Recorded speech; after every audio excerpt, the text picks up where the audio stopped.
Olá, queridos irmãos e amigos, membros da Igreja Família Cristã aqui de Campinas.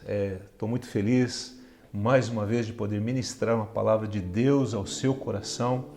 Eu creio que Deus tem algo muito importante para falar com você, como Ele já falou comigo. Quero pedir que a graça do Senhor seja sobre a sua vida, sua família, em nome de Jesus. Quero pedir que você abra a Bíblia comigo, 1 Coríntios capítulo 12, a partir do verso 12. Diz assim a palavra de Deus: Assim como o corpo é um e tem muitos membros, e todos os membros, sendo muitos, constituem um corpo, assim também com respeito a Cristo. Pois em um só Espírito todos nós fomos batizados em um corpo, quer judeus, quer gregos, quer escravos, quer livres, e a todos nós foi dado beber de um só Espírito. Porque também o corpo não é um só membro, mas muitos. Se disser o pé, porque não sou mão, não sou do corpo, nem por isso deixa de ser do corpo. Se o ouvido disser, porque não sou olho, não sou do corpo, nem por isso deixa de o ser. Se todo o corpo fosse olho, onde estaria o ouvido? Se todo fosse ouvido, onde o olfato? Mas Deus dispôs os membros, colocando cada um deles no corpo como lhe aprouve.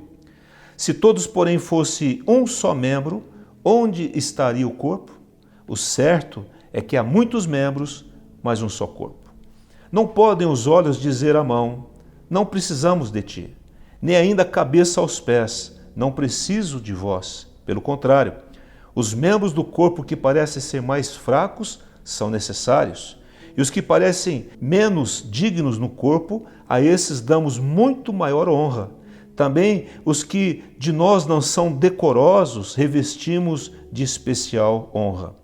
Mas os nossos membros nobres não têm necessidade disso.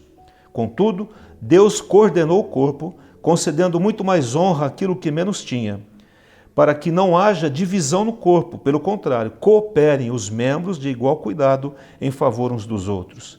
De maneira que se um membro sofre, todos sofrem com ele. E se um deles é honrado, com ele todos se regozijam. Pai, obrigado por essa palavra, pela leitura da tua palavra. Agora, Senhor, eu te peço que a tua graça entre em cada lar, cada casa agora, em nome de Jesus, e que todos nós possamos nos alimentar do Senhor através da tua palavra. Fala ao meu coração. Diga aí na sua casa mesmo, diga assim: Senhor, fala comigo agora através da sua palavra, em nome de Jesus. Amém e amém. Queridos, quando eu pensei aqui nesse culto, nesse domingo, eu pensei sobre o que é a igreja, falar um pouquinho do que é a igreja, o que representa a igreja, né? Como funciona a igreja. E Paulo, aqui escrevendo a igreja de Corinto, ele fala claramente de como que a igreja de Cristo, o corpo de Cristo, deve funcionar, né? E ele fala algumas coisas tão importantes para nós nesse tempo que nós estamos atravessando, e ele tira da nossa cabeça, desmistifica da nossa mente algumas coisas que nós temos, algumas informações e algumas maneiras como nós enxergamos o que seja a igreja e qual é a sua função e a minha função como membros dessa igreja. Ele começa dizendo aqui no verso de número 12, porque assim como o corpo é um e tem muitos membros, e todos os membros, sendo muitos, constituem um só corpo, assim também com respeito a Cristo, ou seja, assim também com respeito ao corpo de Cristo. A igreja é a união de membros. Ele compara a igreja aqui como o corpo humano, como o tronco que eu tenho, como os membros que eu tenho, as minhas mãos, os meus olhos, meus ouvidos, minhas pernas. E ele diz que o corpo funciona, a igreja funciona como o corpo humano. Ele está fazendo aqui uma comparação para nós termos a visão correta do que seja a igreja de Jesus Cristo. E quando nós enxergamos a igreja como ela deve ser, aí nós que estamos integrados a ela, ou você que ainda não entregou o seu coração a Cristo e deseja nessa noite entregar o seu coração a Cristo e confessar Jesus como Senhor e Salvador da sua vida, e o Espírito Santo entra em você, você começa a fazer parte da Igreja de Jesus. Porque a Igreja de Jesus o que é? É a união dos santos, dos separados de Jesus ou separados para Cristo. A Igreja é a comunhão dos salvos, através de Jesus Cristo, do novo e vivo caminho que é Jesus Cristo. Então, quando você entrega a sua vida para Jesus, você se torna um membro deste corpo que é a igreja. E ele está dizendo isso, né? Que nessa união desses membros constitui o corpo. Então, o corpo não é maior do que o membro e os membros não são melhores do que o corpo, porque eles têm uma interdependência, um necessita do outro. E é assim que ele começa a discorrer aqui. Não importa, ele diz assim, quer seja judeus, gregos, escravos e livres, ele está dizendo que não importa a sua origem, não importa a sua cor, não importa de onde você veio, não importa a sua condição social, não importa, o que importa é aquele que te lavou, aquele que te abençoou, aquele que você entregou a sua vida a Ele, é o Espírito de Deus que vive em você. Então, ele tira também da cabeça da igreja de Corinto que era só judeus, mas os gregos salvos, os escravos salvos, os livres salvos, não importa, eles estão bebendo de um só Espírito, que é o Espírito Santo de Deus. A outra coisa importante que ele fala, no verso de número 14, porque também o corpo não é um só membro, mas muitos. Então, o corpo não é feito só de um braço, só de uma perna, mas do conjunto dos seus membros. Se disser ao pé, disser, porque não sou mão, não sou do corpo, nem por isso deixa de ser do corpo. Então, aqui ele entra no entendimento de que nós temos uma função específica dentro do corpo de Cristo. Então, às vezes você é pé, né? Ele está falando de uma forma alegórica, né?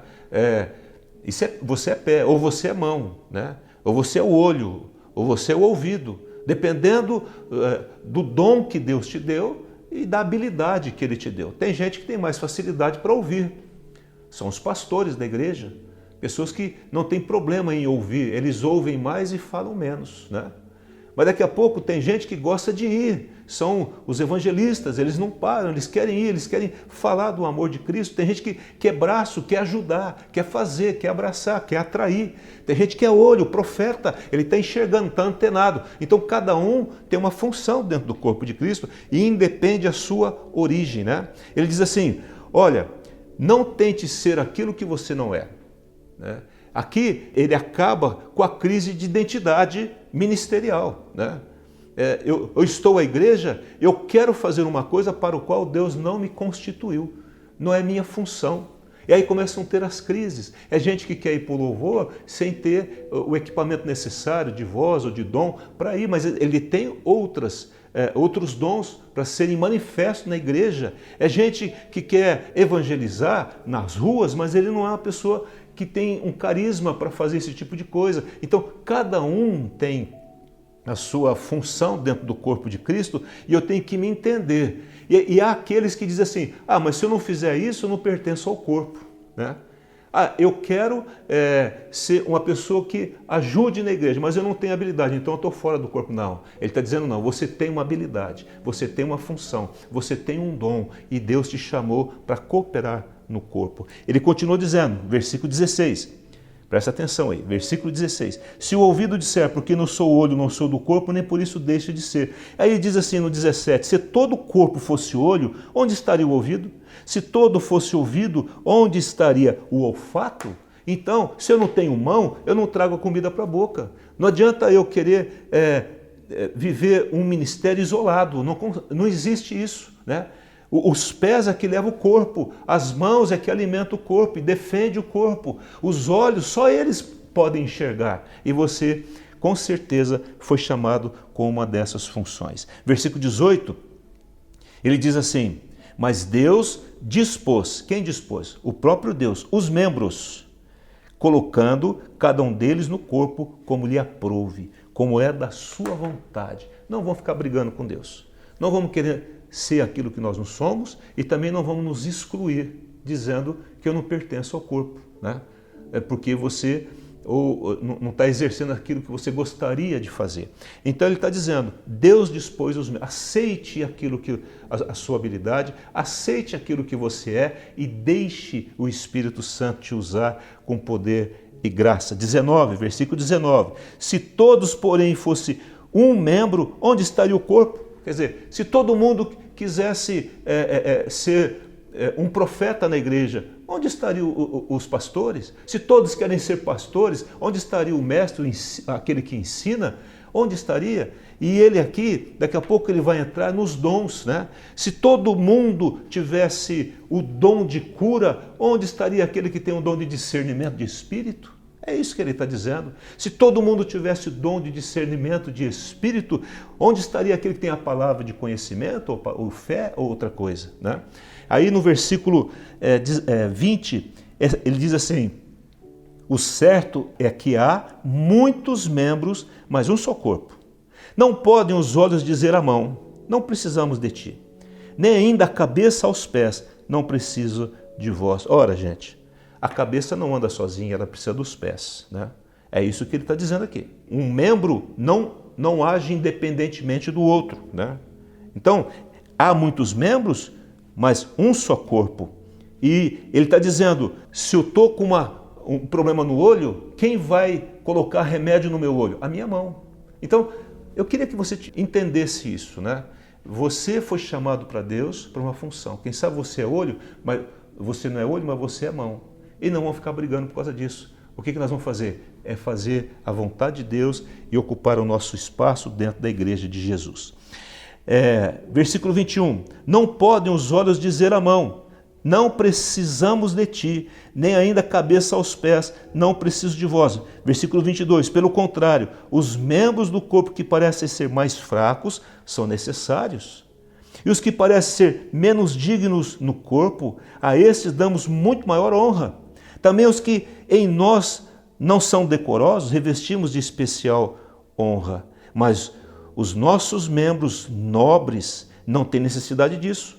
Contudo, Deus coordenou o corpo, concedendo muito mais honra àquilo que menos tinha. O que ele quer dizer aqui? Que há alguns membros que estão encobertos. Você não vê o fígado, o rim, você não vê o coração, você não vê o estômago de ninguém. A não ser que você faça um exame.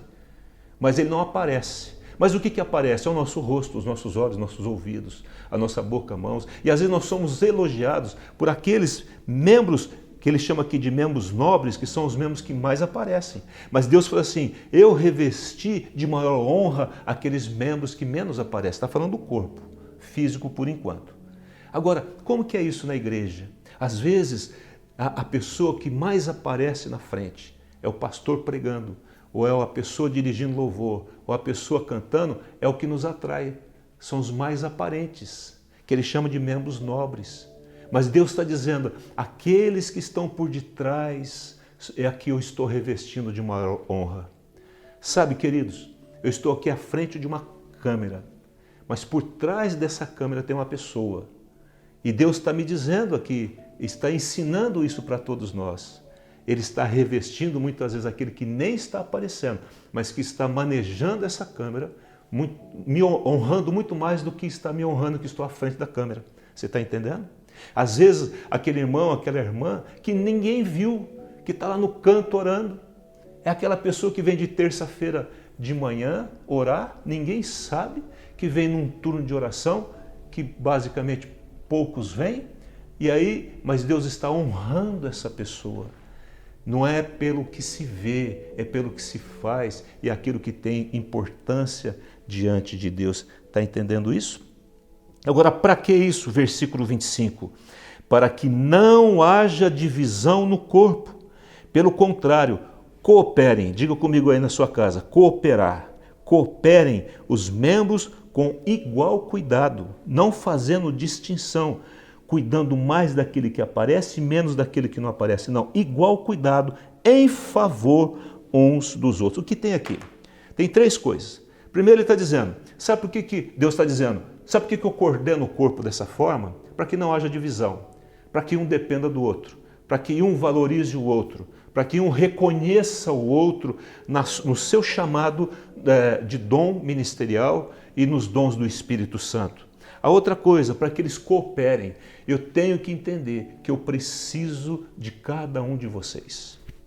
Amém? Não? Você precisa de mim e eu preciso de você. Você não é descartável, eu não sou descartável. Nós somos necessários para o corpo de Cristo, seja aparecendo ou não, estando encoberto, porque se mexer no teu rim, você não vai para frente, você vai ficar doente. Se mexer no seu fígado da mesma forma. E, terceiro lugar, em favor uns dos outros. Os membros existem para um auxiliar o outro. Presta atenção nisso. Eu vou colocar o meu óculos. Como é que eu coloco o meu óculos aqui? Com as minhas mãos, para que os meus olhos possam enxergar. Como é que eu coloco um óculos sem mão? Né? Posso até colocar, muito mais difícil. Há uma cooperação, uma interligação. Você não é mais importante do que eu, não sou mais importante do que você. O ministério que você trabalha não é mais importante do que o outro. Todos os ministérios da igreja têm igual importância diante de Deus. Amém? Não? Mas coopere um com o outro. Promova o crescimento do outro. Fale bem do outro. Se comunique com o outro. Aquilo que você faz na igreja está indo muito bem. Vai ajudar aquele que não está indo bem. Você não precisa aparecer, nem eu. Ele diz, ele reveste de maior honra aqueles órgãos que ninguém consegue enxergar. Amém? Não? E isso faz toda a diferença. Aí ele diz assim no verso 26, de maneira que se um membro sofre, todos sofrem com ele. E se um deles é honrado, com eles todos se regozijam. Então a alegria quando um membro é honrado, a alegria quando uma pessoa ela se destaca, a alegria quando alguém conquista algo em Deus. Então nós nos alegramos, mas se um membro também está sofrendo, nós devemos sofrer com ele. Quantos membros estão sofrendo da nossa igreja? Ou de um vizinho seu? Ou de um parente? Ou de uma pessoa que está na rua? Quantas pessoas? Esses dias a Jardine estava me contando, ela parou no semáforo, um senhorzinho de idade foi pedir um dinheiro para ela, procurou, não tinha um trocado, ela deu um dinheiro maior. O homem começou a chorar na frente dela, perguntar o nome dela, quem era ela, porque ele não acreditava que estava recebendo aquele valor. Ele está dizendo que nós devemos, um membro sofre, todos sofrem. Nós estamos no meio de um problema global. Quem está sofrendo com isso? Quantas pessoas estão sofrendo? Nós temos tido o privilégio, na verdade o privilégio é nosso de poder, como igreja, abençoar pessoas com cestas, com kit de higiene, de podermos estender as mãos às pessoas. Quem sabe você individualmente está fazendo isso? E Deus nos chamou para isso. Olha, se uma pessoa tiver com cálculo renal, imagina uma pequena pedra, e a pessoa começa a doer, a angustiar, e você chega perto dela, a Bíblia diz que você tem que sentir a dor dela e se angustiar com ela. Então se você está sofrendo, comunique o teu sofrimento. Às vezes as pessoas ficam tristes porque eu estou doente e ninguém me visitou, ninguém falou comigo, tal coisa, mas você comunicou isso, você levou até nós, até um dos pastores, até um dos membros do corpo, para que essa pessoa pudesse condoer com você.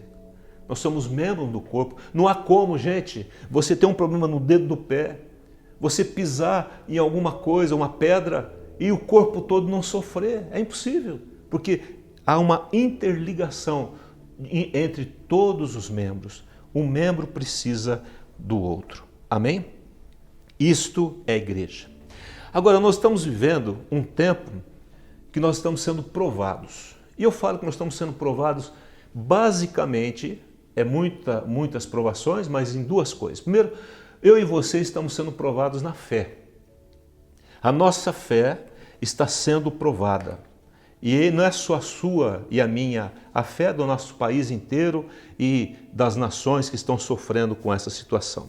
Então, diante de todas essas incertezas na área da saúde, né, da economia, aqui no Brasil, da política terrível que está, da justiça, das leis que muitas vezes são distorcidas como manter o equilíbrio, como se manter tranquilo, com paz, como se manter animado, desafiado, né? A segunda coisa que nós estamos sendo provados é na nossa esperança. Você está esperando em quem? Para quem eu e você estamos olhando nesse momento? Para quem? Nos homens, nos médicos, na descoberta de um remédio, nos cientistas? Em quem nós estamos esperando? Então, são desafios que nós estamos atravessando, né? Para quem nós estamos olhando é para onde vai vir a nossa paz, o nosso descanso ou a nossa inquietação. Eu creio e eu quero falar algo para você aqui, olhando para você. A solução desse problema não está basicamente nos homens. Deus vai usar os homens. Deus vai usar a ciência. Mas a nossa esperança não está nos homens, nem na ciência, nem na economia, nem no presidente, Não, a nossa esperança, ela vem do Senhor. Por isso nós temos que orar por isso. Por isso que eu e você temos que orar. Diariamente. Diariamente. Não porque a situação está difícil, mas diariamente. Porque é nesse momento que nós estamos sendo provados, é o momento de maior oportunidade. Agora, o que fazer? Aí eu quero falar duas coisas para você. A primeira coisa que eu e você temos que fazer nesse tempo é não ficar sozinho. Diga assim, eu não vou ficar sozinho. Né? Você pode até, você está me vendo aqui, você está sozinho em casa agora. Mas você não está sozinho. Você me tem como seu pastor. Você tem pessoas da igreja que você pode ligar, que pode orar com você, que pode concordar com você, né? A Bíblia diz em Mateus capítulo 18, 20, nós conhecemos muito esse versículo e talvez ele nunca teve uma conotação tão importante para nós. Porque onde estiverem, diz lá, Mateus 18, 20, onde estiverem 2 ou 3 reunidos em meu nome, ali estou no meio deles. Isso é igreja. Nós temos que mudar a nossa mente nesse tempo do que é a igreja, né? Se nunca foi inteligente ficar sozinho, muito menos agora.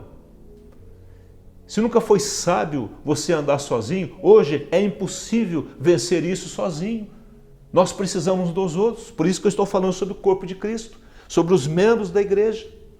Porque eu preciso de você e nós precisamos uns dos outros. Eclesiastes 4,10 diz assim: ai daquele que estiver só. É um ai de dor. Ai daquele que estiver só. O cordão de 3 dobras não se arrebenta com facilidade. Ora, Mateus 18 está dizendo, o que 2 concordar aqui na terra, será feito nos céus. E Deus está onde tem 2 ou 3 reunidos. Então, se você que está me ouvindo, mais uma pessoa, 2 pessoas concordarem e orarem, olha, ele fala que o cordão de 3 dobras, que é o Espírito Santo, estará aí concordando com vocês e Deus estará usando. É eu, você, mais o Espírito Santo. Esse cordão, diz a palavra, não se arrebenta com facilidade. O corpo de Cristo é a igreja. A igreja é a expressão de Deus aqui na terra. Deus não fará, irmãos, nada se não for através da sua igreja. A igreja é a comunhão de pessoas que creem em Deus e tem Jesus como Senhor e Salvador das suas vidas. E quando elas se reúnem, elas se transformam na igreja. Amém, não? Apocalipse capítulo 1, no verso 12, de 12 a 15, diz assim, o apóstolo João, ele está começando aqui, ele ter a revelação do Apocalipse. E diz aqui, voltei-me para ver, João está falando, o apóstolo, voltei-me para ver quem falava comigo, e voltando vi 7 candeeiros de ouro, e no meio dos candeeiros, um semelhante a filho de homem, com vestes talares e cingidos à altura do peito com uma cinta de ouro. A sua cabeça e cabelos eram brancos como a alva lã, como a neve, os olhos como chama de fogo, os pés semelhante ao bronze polido, como que se refinado numa fornalha, e a voz como voz de muitas águas. Quem é esse filho do homem que tem os olhos como chamas de fogo, a cabeça e os cabelos brancos como a lã, como a neve? Quem é essa pessoa? A voz como a voz de muitas águas. É o próprio Cristo. Mas é interessante que na visão de João, ele não vê Cristo primeiro. Ele vê os 7 candeeiros de ouro, que são as 7 igrejas da Ásia, que Deus manda endereçar uma carta a cada uma delas. Aqui, queridos, ele enxerga a igreja e no meio da igreja aparece o Filho do Homem com vestes talares. Olha, cabeça e cabelos brancos como a lã, olhos como chamas de fogo, pés semelhante ao bronze polido e voz como a voz de muitas águas. Então Jesus está no meio da igreja. O problema é que a igreja, que é a reunião dos santos, dos salvos através de Jesus, muitas pessoas hoje querem a Cristo, mas não a sua igreja. É impossível isso, meu querido, você que está me ouvindo. É impossível você querer o Cristo da igreja, o noivo da igreja e não querer a noiva. É impossível. Essa questão dos desigrejados hoje, que eles falam, é uma questão séria. Porque Deus não fará nada que não seja através da sua igreja. Jesus se revela e age através da igreja. Ele anda no meio da igreja. Ele se manifesta através da igreja e na igreja. A atenção de Cristo está voltada para a sua noiva, para a sua igreja. Você está me entendendo? Você que está em mais de um aí na sua casa, a igreja está aí. Você que está sozinho, está ligado aqui conosco, nós estamos em 2, juntos. E você pode ligar para uma pessoa daqui a pouco e concordar com ela. Porque onde há 2 ou 3 pessoas reunidas em meu nome, ali estou no meio delas. Deus não fará nada que não seja através da sua igreja. Primeira coisa, não fique sozinho. É tempo de unidade, é tempo de nos unir. No tempo de uma aparente separação, onde nós estamos fisicamente distantes, é tempo de nós estarmos mais do que nunca unidos num só propósito. A outra coisa importante, a segunda coisa, e segundo conselho que eu quero te dar, é exerça o seu dom, o dom do Espírito e o seu dom ministerial. É um tempo, escreva isso, é um tempo de grandes oportunidades. É o tempo da maior oportunidade da igreja. É o tempo de avivamento. É um tempo de salvação. Então, diante dessas perseguições que nós estamos atravessando, dessas ameaças, lá no início da igreja, eles estavam diante das perseguições e ameaças, como que eles reagiam? Diz aqui a palavra de Deus, Atos capítulo 2, 46, diariamente perseveravam unânimes no templo, partiam pão de casa em casa e tomavam as suas refeições com alegria e singeleza de coração. Em Atos 5, 42, todos os dias no templo e de casa em casa, não cessavam de ensinar e de pregar Jesus, o Cristo. Então, a igreja se estabelece no templo e de casa em casa. Uma coisa não substitui a outra. Uma coisa é a expressão da outra. Você se reúne em casa como família, como familiares, mas depois todas as famílias reúnem-se no templo, uma expressão maior de adoração, de exaltação, glorificação ao nome de Jesus. O que Jesus faz no templo, muitas vezes ele não faz dentro de casa, numa reunião de igreja em casa. Amém, não? Cada crente deve ser um ministro e cada casa deve ser uma igreja. Só que essas pequenas igrejas reunidas num templo tinham uma expressão muito grande diante de Deus e Deus se revelava e se manifestava lá. Amém, não? Então, isso era diário lá. A igreja, o corpo de Cristo, se reuniam basicamente em 2 locais, nas casas e no templo. Então, a pregação, o ensino, o poder, a alegria, a simplicidade. Não precisamos fazer grandes coisas. Quanto mais simples, melhor, para ter alegria. Eles comiam juntos, tinham um relacionamento. É ali que eles abriam o coração, ali nas suas casas. E lá no templo eles celebravam ao Senhor. Amém, não? Nesse tempo de pandemia, eu escrevi aqui, diz aqui, esse tempo de pandemia veio para definitivamente tirar da nossa cabeça que a igreja é só o templo. ela começa em casa e se expressa como uma grande reunião no templo. A igreja não é um local físico, é a reunião de pessoas. Vou falar de novo. A igreja não é um local físico, é a reunião de pessoas em nome de Jesus. Não é construção.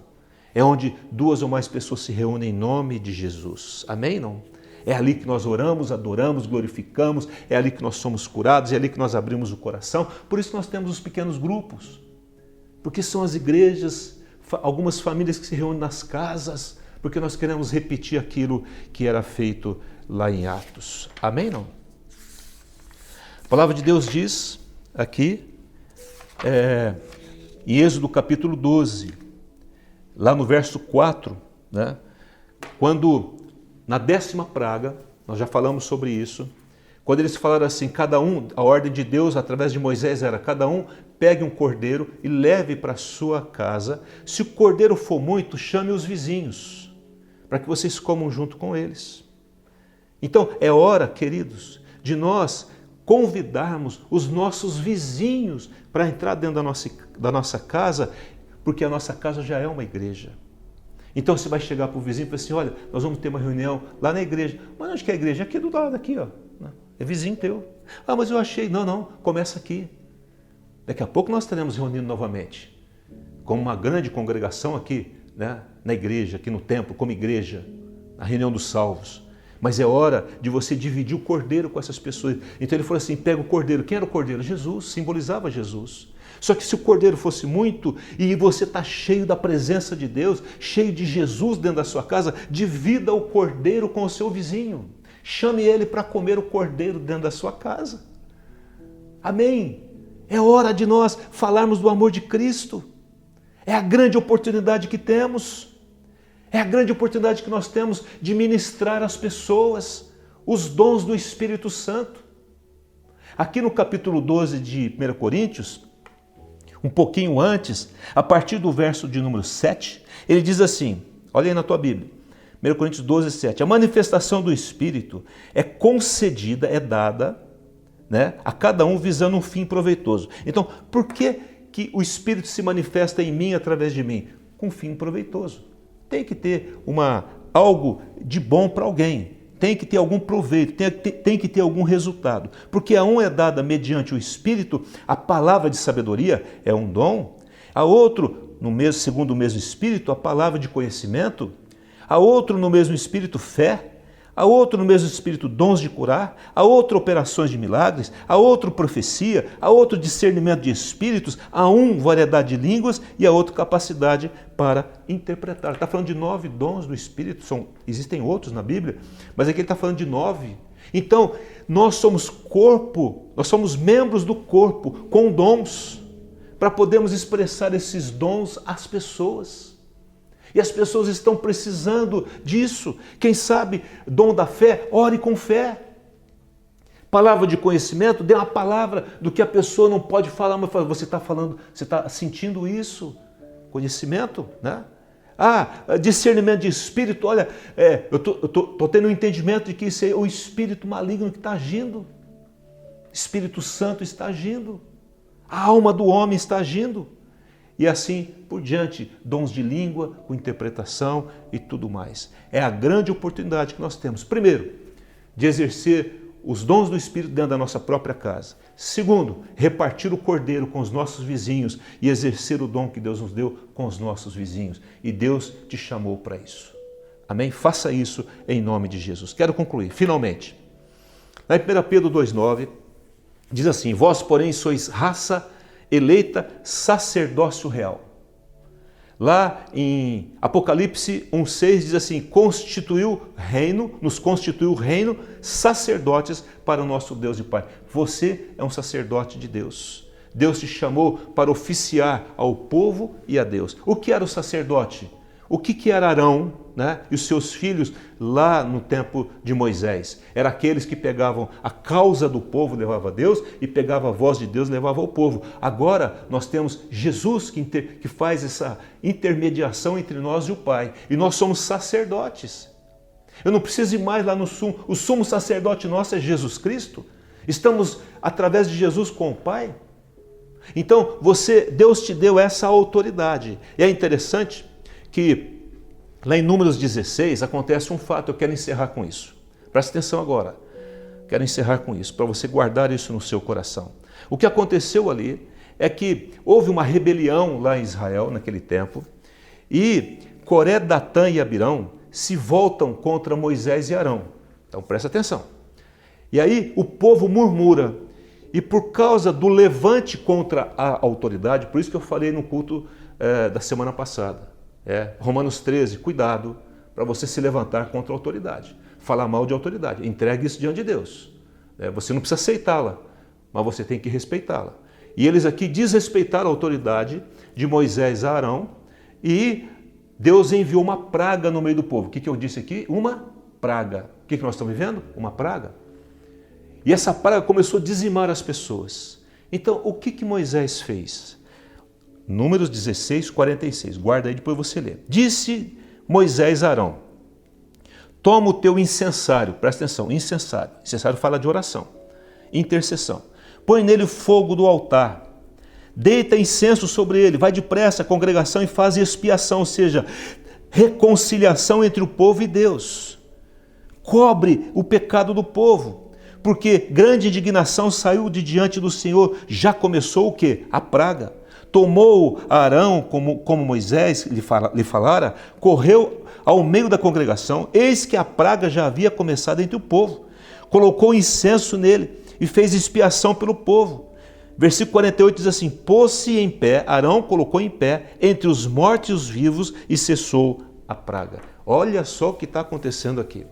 Está acontecendo que no meio daquela praga, Arão entra com o incensário entre mortos e vivos e faz a intercessão pelo povo, expiação pelo povo. É o que Deus nos chama para fazer no meio dessa praga. Você e eu temos que entrar no meio, tomar as nossas precauções naturais, que o Ministério da Saúde fala, mas nós temos que orar. E diz que quando ele fez a expiação, cessou a praga. Em nome de Jesus, se cada casa é uma igreja, e depois dessas igrejas nos lares, daqui a pouco estaremos reunindo aqui, nós fomos chamados para interceder para essas pessoas, para que a praga pare. E aqui parou, e vai parar também em nome de Jesus. Então, é tempo de não ficar sozinho, em primeiro lugar. Não fique sozinho. Nós somos membros de um corpo. Você é membro desse corpo. Então, em nome de Jesus, exerça o seu ministério. Chame vizinho, ligue para as pessoas, ore com elas, se disponha, mande alguma coisa por elas. Eu não posso levar um bolo, mas manda um bolo então pelo motoboy. Faça alguma coisa. Não fique parado esperando a coisa passar. Haja em favor das pessoas. Assuma o seu lugar no corpo de Cristo. Você é importante, você nunca será descartável. Deus nunca te criou para você ficar parado e sem um dom. Você tem um dom, busque um desses dons aqui para você ministrar às pessoas. É tempo de nós nos unirmos para consolar, sentir a dor um do outro e orar uns pelos outros. E finalmente, é tempo de nós acendermos o nosso incensário e fazer expiação por esse povo que está morrendo, aqueles que estão sendo infectados, porque essa praga vai parar em nome de Jesus. Quero orar com você e encerrar. Senhor Jesus, eu quero abençoar o teu povo, a tua igreja nesse momento, a todos aqueles que estão nos ouvindo. E a palavra profética que eu tenho, de Isaías 43, 19, diz assim: eis que faço coisa nova que está saindo à luz. Eu vou colocar caminho no deserto, eu vou dar direção para vocês, e rios no ermo, eu vou dar alívio para vocês. Eu declaro essa palavra profética em nome de Jesus, e o teu povo assumindo o seu lugar, o seu dom, abençoando os outros em nome de Jesus, entendendo que o Senhor separou, o Senhor coordenou os membros para fazer parte desse corpo, e cada um de nós em unidade vamos ajudar uns aos outros, fazer aquilo que nós temos que fazer, executar a nossa função dentro do teu corpo, em nome de Jesus. Amém e amém. Quero aproveitar aqui, você que está me ouvindo agora, você que ainda não entregou o seu coração a Cristo, é hora de você fazê-lo. Sabe, para você pertencer à igreja de Jesus, não é ir num templo, não. Você tem que reconhecer Jesus como Senhor e Salvador da sua vida. Então eu quero te convidar agora para inclinar a sua cabeça, você que ainda não tem Jesus. Se você não tem Jesus, você não tem proteção. Se você não tem Jesus, você não tem vida eterna. Então é a hora de Jesus se tornar o teu Pai, teu Senhor. E para você recebê-lo, é só você repetir essa oração comigo agora e eu vou orar. Pai, diga assim: Pai, eu entrego o meu coração, Jesus, nas tuas mãos e te recebo como único Senhor e Salvador da minha vida. Entra na minha história, perdoa os meus pecados e a partir de agora eu quero ser teu filho e tua filha para te servir, fazer parte da tua igreja e ser um membro dessa igreja para abençoar pessoas. No nome de Jesus. Amém e amém. Se você fez essa oração, mande um recado para nós. Você vai receber aí uma mensagem onde você vai pedir oração e você diga: eu entreguei minha vida a Cristo, eu queria uma ligação e nós vamos ligar para você. Grande abraço a você, que Deus o abençoe, que Deus o guarde, a esposa, os filhos, os netos, que Deus proteja vocês. E olha, vamos orar uns pelos outros. Acenda o seu incensário, coloque-se no meio dessa pandemia em intercessão diante de Deus. Assuma o seu dom espiritual. Chame os seus vizinhos, divida o Cordeiro que é Jesus com essas pessoas, em nome de Jesus. Um grande abraço a todos, uma semana muito abençoada, certo da bênção e da providência do Senhor. Amém e amém.